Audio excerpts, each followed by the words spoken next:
All these buildings ahead of the bus all started off about 130 years or so ago as townhouses. And when they were built, there'd been nothing in front of them except green fields. They're no longer houses, they're now used as offices by solicitors, surveyors, architects. There's a couple of banks, there's a restaurant. This is number 2. And several of them are used now by the university.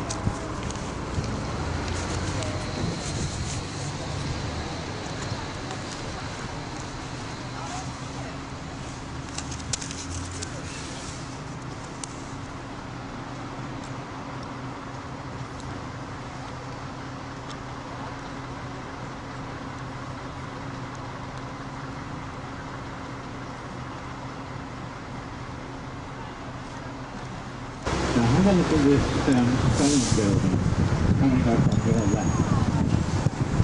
This was built by the third of Marquess of Bute as a townhouse for the manager of the Cardiff docks, Sir John McConaughey. A few years ago it was converted into a private club.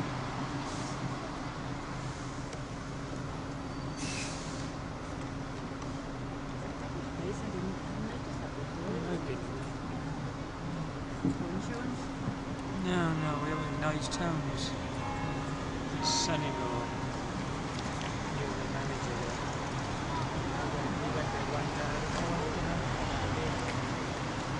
The Church of St. David, there were all the services. Now if you leave in Germany now, that was a very quick visit. You're back home in Scotland, John Priest's place. Named after another member of the Bute family, the Earl of John Priest. The car park on your left is worth a mention. It holds 1,000 cars right here in the city centre. About the middle of the 19th century, South Wales discovered it was sitting on vast properties of coal. The problem they had was getting it down from the mines from the north of the town down to the docks. The only means of transport at that time was by horse-drawn barge down a very long canal which had been opened in 1797. But that journey took the horse and the barge anything up to 2 weeks for the round trip, which was too slow. So they decided to build a railway. And they engaged Sir Brunel, the well-known engineer of the time, to design and build them that railway. And that opened in 1847. About the same time there was a potato famine in Ireland. The Irish were told there was a lot of money to be made here in Cardiff, so they came over here in their halls. They lived in abject poverty, but poor though they were, found enough money between themselves to build their own Catholic church. That church has now become known as St. David's, a Roman Catholic cathedral here in Cardiff. Extensively damaged during an air raid in World War II, but quickly restored at the end of the hostile.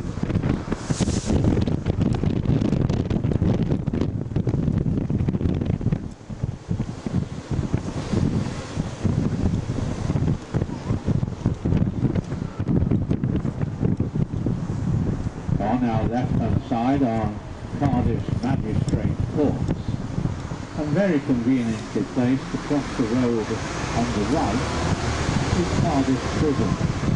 The original part of the prison was built about 150 years ago, and at that time would be outside the old town boundary.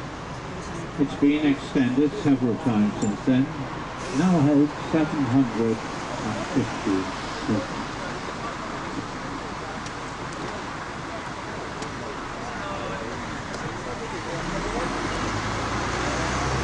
When we were building the Millennium Stadium, which you will see later on in the tour, it was necessary to demolish several buildings that were in the way. One of those to build about 50 meters quickly. The Empire Pool 1958 Empire Games, now of course known as the Commonwealth Games.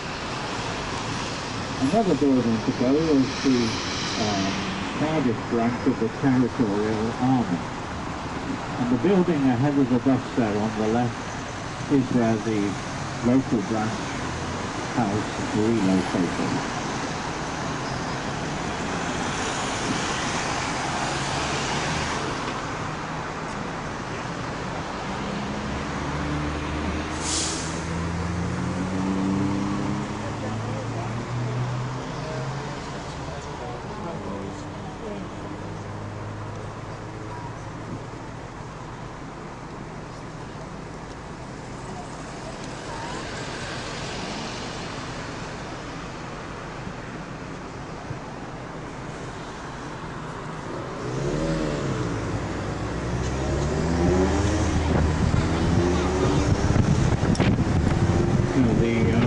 Building on the right is part of the University of Glamorgan. And coming up on your left is an old pub, like the prison. This was built about 150 years ago and would be one of the places frequented by the Irish. This is the area of Cardiff where those Irish people settled. On your right now is our hospital known as Motor Point. There we attract pop stars from all over the world, including of course our own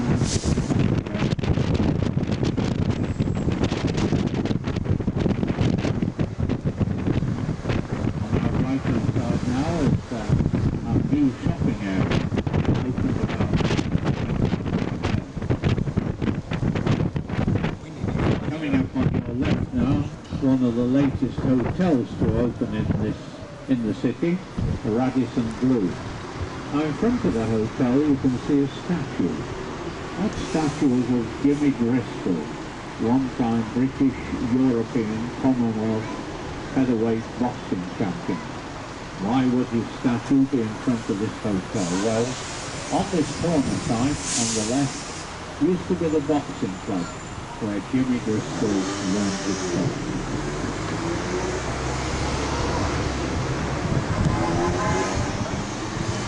As we turn now, we're going to go under two very low bridges. And I'm just making sure everyone is sitting down. Don't lose energy.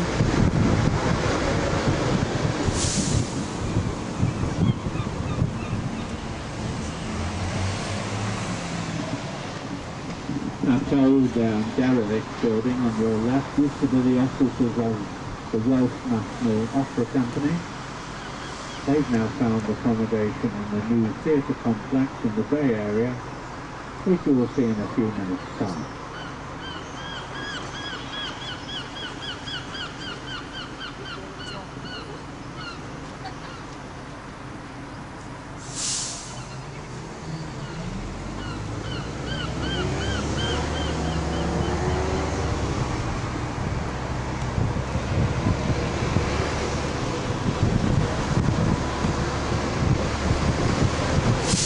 The right-hand side is what used to be the northern end of the old docks. This is another of our stops, this time for the hotels in this area. On your right-hand side, first of all, Eton, a budget-type hotel. Then we have Novotel. When Novotel opened in 1989, it was in fact a converted docks warehouse. This modern dock has been added since. But as we go through these lights, if you look to your right, you will see the old warehouse, still part of the hotel.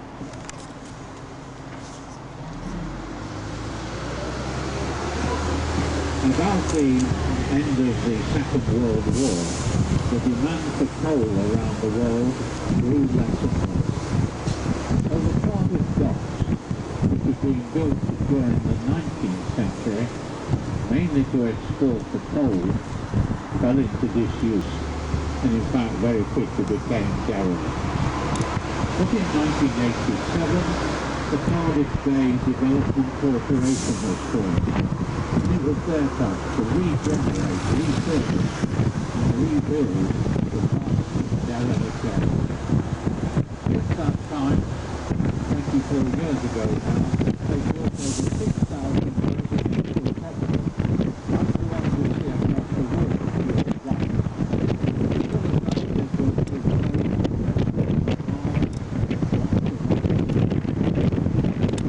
also on your right, this is the Cardiff. It's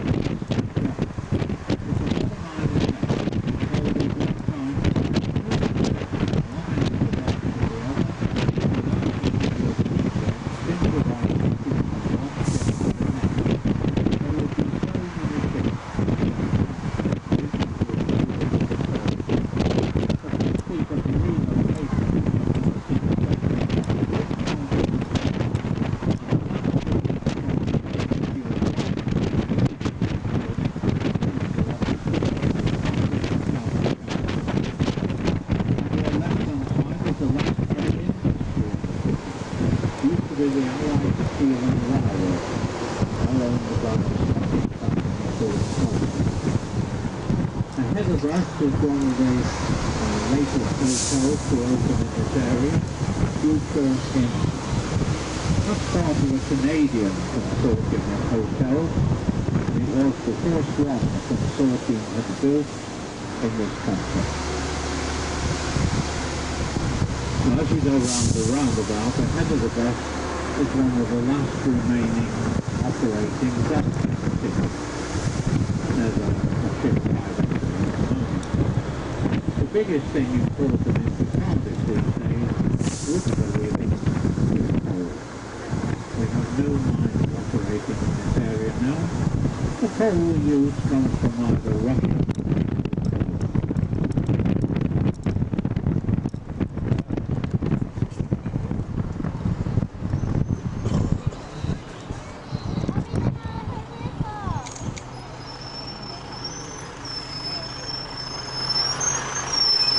You've probably heard of the start of the South. He wanted to be the first person to reach the South Pole, but he was picked at the post by a Norwegian called Ravel. But it was from here in Cardiff on the 15th of June 1910 that Scott and his friends set sail on their ship the Terra Nova. Most of the adventure was financed by Cardiff business people. And as we go through these lights in a moment and go past the next building on your left, at the end of that building, if you look to your left through the gap, you will see the tiny harbour from which Scott and his friends set sail.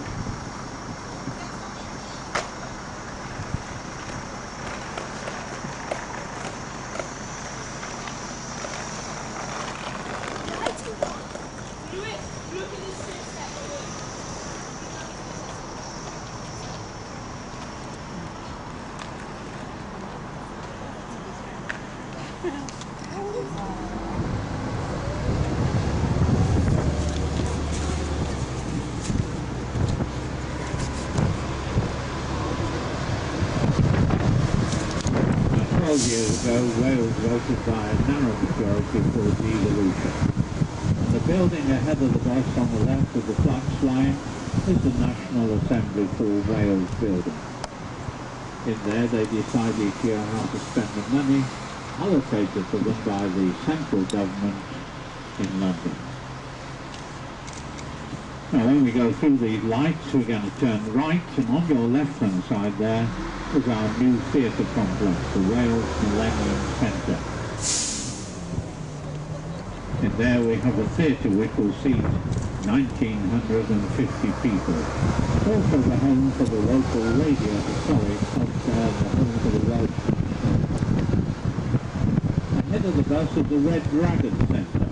In there we have a bowling alley with 26 lanes, a cinema complex, a nightclub, restaurants and bars, a casino. It's also the home for the local radio station, Radio Capital. Ladies and gentlemen, as we go through these lights in a moment, this is the first stop of our tour in the Bay Area.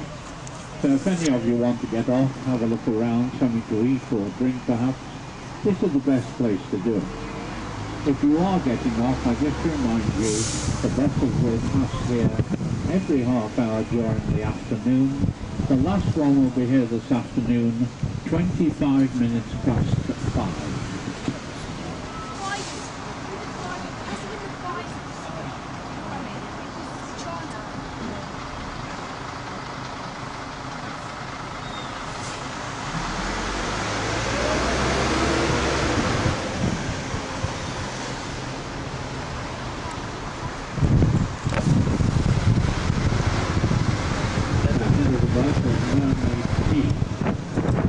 There you will find shops and many restaurants. Chinese, Italian, Greek, French, Indian, Turkish, Welsh, and a Harry Ramsden fish restaurant, all found in the same area. And this is another of our stops now of the day area. You want this stop? No? Yes? We have some people coming down there.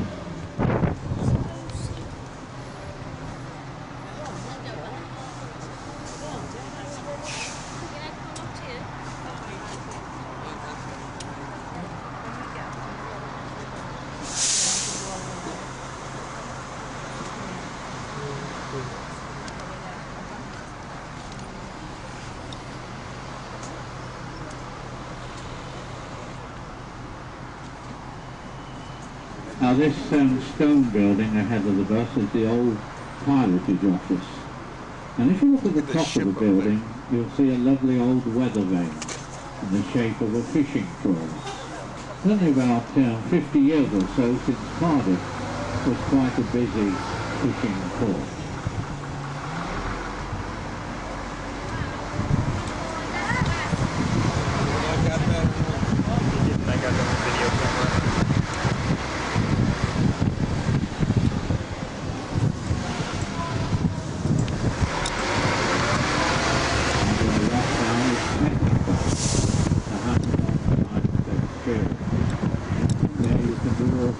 Clever things like make a square bubble, or perhaps even launch a rocket to the moon.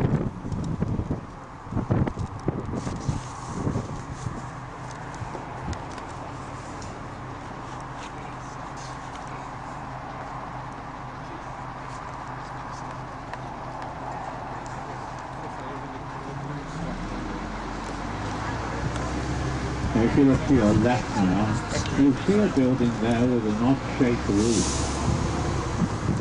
More about that in a couple of minutes. Cardiff has the second highest tide in the world. Each tide is 89.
Cardiff is known now as the International Sports Village. We have our 50-metre pool. We are to have a permanent ice stadium. They're currently building a large hall for indoor sport.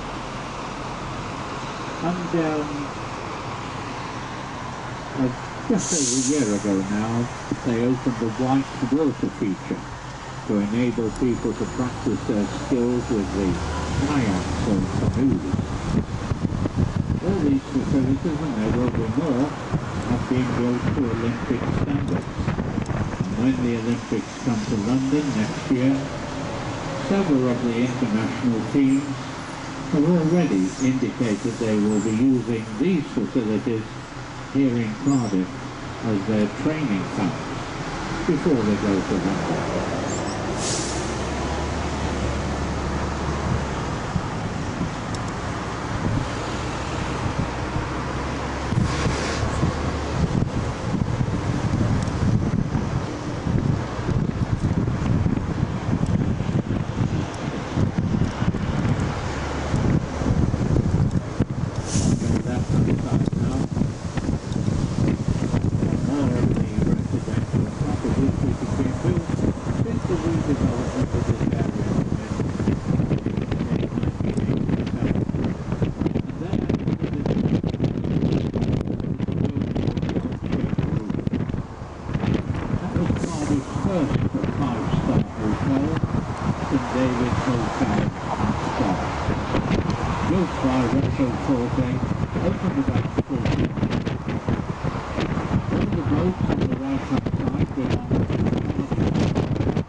A mosaic. That's to honour the tens of thousands of merchant seamen who over many years have used the port of Cardiff. Again on your left is a school, the Mount Stewart Primary School. This is the area of Cardiff where many years ago families that came back with the ships that have been taking the coal around the world. This is the area of Cardiff where those families settled. And generations later, those same families still live in the same area. Their children are now educated in this school. Around town, 11 years or so ago, the headmistress of the school, whose own family originally came from Jamaica, retired. And when she did so, the children had a cake made for her. On the top of the cake were flags of 24 different countries, each one representing the children she herself had taught during her time at the school.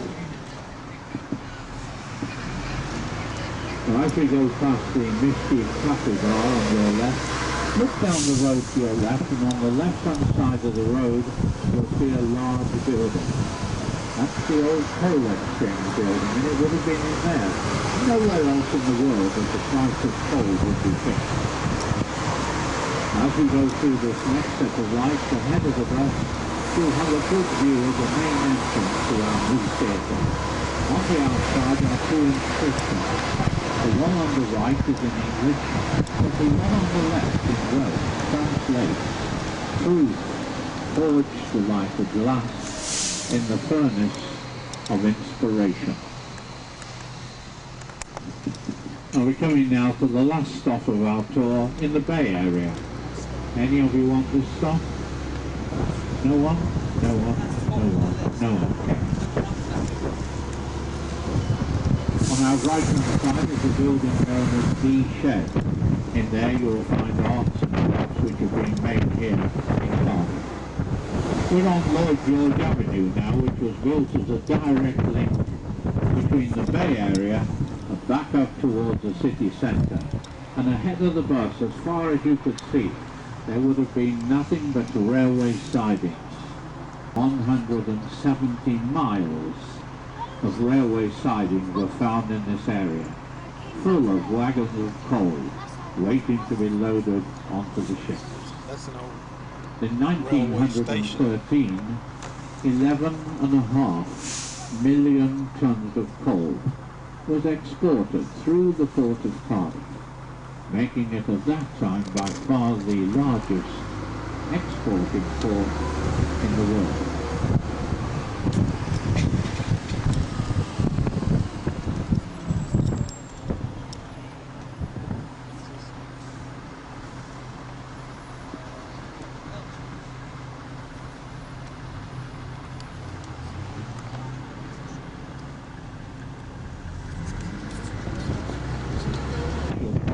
Built during the last 20 years.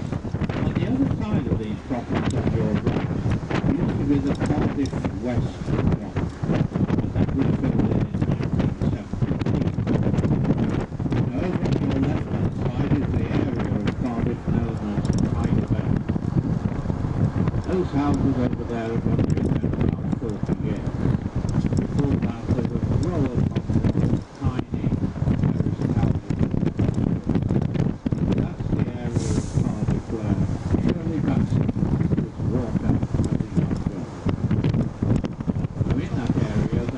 And still is a multinational residential area, necessary there to provide many churches. On your left-hand side now you can see the twin towers of St Mary's Church in Wales. That's the Anglican church serving this area. As well as that we have a Yemeni mosque, a Greek Orthodox church, and several other churches of different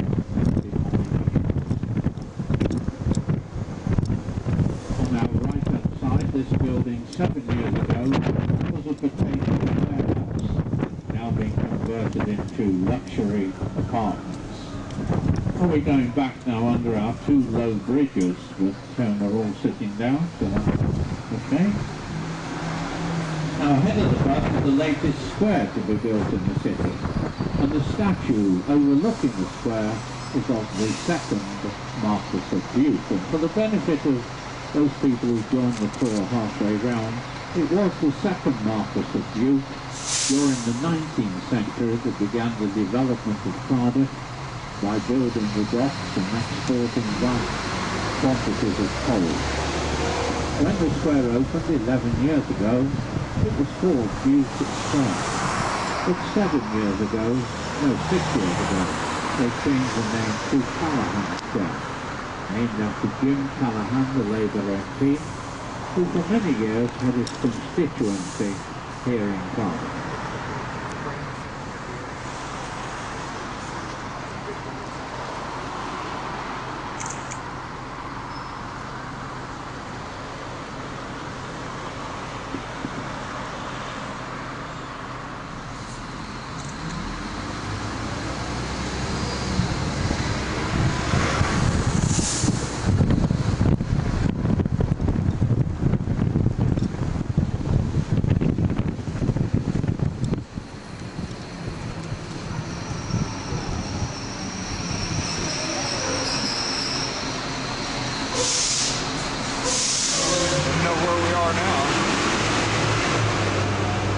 Go through this next set of lights. This is our stop for anyone wanting to go shopping. Any shoppers on board? No? All keeping your money in your pocket. That's the way to do it. Okay. Ahead of the bus is an old pub, the Golden Cross. That's a listed building, and when it was refurbished 17 years ago, some of the tiles on the outside had to be replaced, and they had to be specially made to match the originals. On our right-hand side now is the Marriott Hotel. Before the Marriott was built, that used to be the site of the Cardiff fruit and vegetable market. Ahead of the bus is the latest hotel to open in the city, Maldron, also the largest hotel in the city, 215 rooms. We're in a very old part of Cardiff here, known as St Mary Street, and just at this point used to be the southern gate of the old town boundary. In this area we used to have two theatres. On your left-hand side in a moment you'll see the Philharmonic. That was a variety sort of theatre. And a bit further on, again on the left, just before the lights, the Prince of Wales, where you could watch ballet or listen to opera.